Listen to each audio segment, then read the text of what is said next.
आज हम पढ़ेंगे भाग 3। भाग 3 में हमारे मौलिक अधिकार हैं। इसमें आर्टिकल 12 से 35 तक के जो आर्टिकल हैं वो मौलिक अधिकार के अंतर्गत आते हैं। मौलिक अधिकार हमारा अमेरिका से लिया गया है, इसे मैग्ना कार्टा भी कहा जाता है। 352 आर्टिकल में मूल अधिकार स्थगित किया जा सकता है, निलंबित किया जा सकता है, राष्ट्रपति के द्वारा प्रतिबंधित भी किया जा सकता है। रक्षक इसका कौन होता है? सुप्रीम कोर्ट और हाई कोर्ट होता है। आर्टिकल 12 जो है उसमें स्टेट सेंट्रल जो है लॉजिकल गवर्नमेंट इलेक्ट्रिक करता है।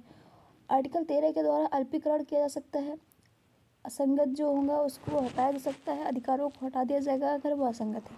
जो अल्पीकरण तात्पर्य ये है कि जो आर्टिकल 13 है, आर्टिकल 13 ये कहता है कि अगर कोई भी नियम या फिर कोई भी जो नियम है वो अगर असंगत है या भी कोई भी अधिकार है जो असंगत है उसे हटा दिया जाएगा। जैसे कि ट्रिपल तलाक जो था वो हमारा एक असंगत अधिकार था जिसे हटा दिया गया। आर्टिकल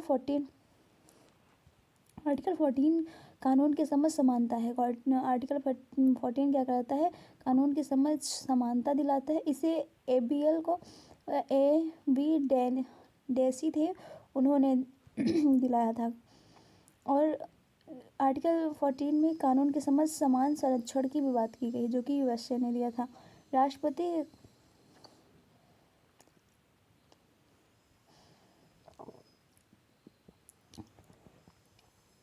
देखो, जो हमारा मौलिक अधिकार होता है, मौलिक अधिकार में क्या है कि मौलिक अधिकार जो हमें हमारे जीवन के लिए मौलिक अधिकार मिले हुए हैं वो कुछ इस प्रकार हैं। 12 से 35 आर्टिकल में इनका वर्णन मिलता है। मौलिक अधिकार हमारे कहाँ से लिए गए हैं? अमेरिका से लिए गए हैं, इसे मैग्ना कार्टा कहते हैं। 352 आर्टिकल के तहत मूल अधिकार को स्थगित भी किया जा सकता है, निलंबित भी किया जा सकता है राष्ट्रपति के द्वारा, और प्रतिबंध भी किया जा सकता है। और इसका जो रक्षक होते हैं वो सुप्रीम कोर्ट और हाई कोर्ट होता है। अर्थात यानी मूल अधिकारों का जो रक्षा करता है वो कौन करता है? सुप्रीम कोर्ट और हाई कोर्ट करता है। आर्टिकल 12 यानी आर्टिकल 12 के according state central logical government electric का उल्लेख मिलता है। आर्टिकल 13 में अल्पीकरण का अधिकार मिलता है।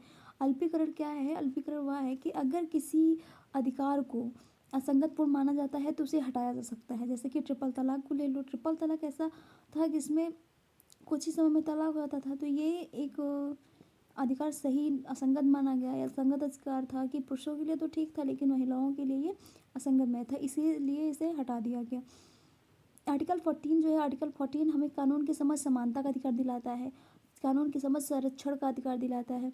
राष्ट्रपति को आर्टिकल 71 के तहत और राज्यपाल को आर्टिकल 162 के तहत कानून अगर वो कुछ भी करता है तो उस पर कोई कानूनी कार्रवाई नहीं होती है और कानून नहीं लगता है।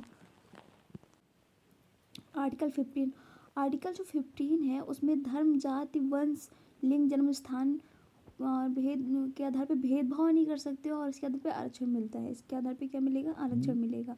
आर्टिकल 16 के तहत, आर्टिकल 16 है उसके तहत नौकरी का नियोजन किया गया है, नौकरी के प्रति आरक्षण मिला। SC/ST आर्टिकल 16 में मिलता है। आर्टिकल 17 जो है अस्पृश्यता का विरोध करता है। आर्टिकल 17 कहता है कि हम किसी भी जात धर्म के आधार पर किसी के साथ अस्पृश्यता नहीं कर सकते, उसे अछूत नहीं कर सकते। आर्टिकल 18 के तहत उपाधियों का अंत कर दिया गया। आर्टिकल 18 के तहत क्या किया? क्या उपाधियों का अंत कर दिया। क्या उपाधियाँ? इस प्रकार जैसे कि कोई सर लगा रहा है, उपाधियाँ विभिन्न प्रकार के अंग्रेज़ों के टाइम पे बहुत प्रकार की उपाधियाँ थी, तो इस प्रकार की उपाधियों का अंत कर दिया गया था।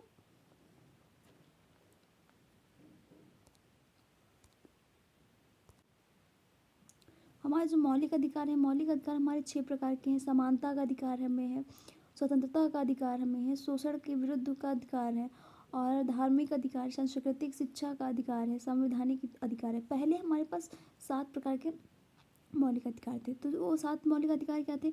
उसमें संपत्ति का भी अधिकार था, लेकिन संपत्ति के अधिकार को 44वें संशोधन के द्वारा 1979 में हटा दिया। 1979 द्वारा हटाया गया। इसको हटा करके अन्य संशोधन संविधान में अन्य में डाल दिया गया था।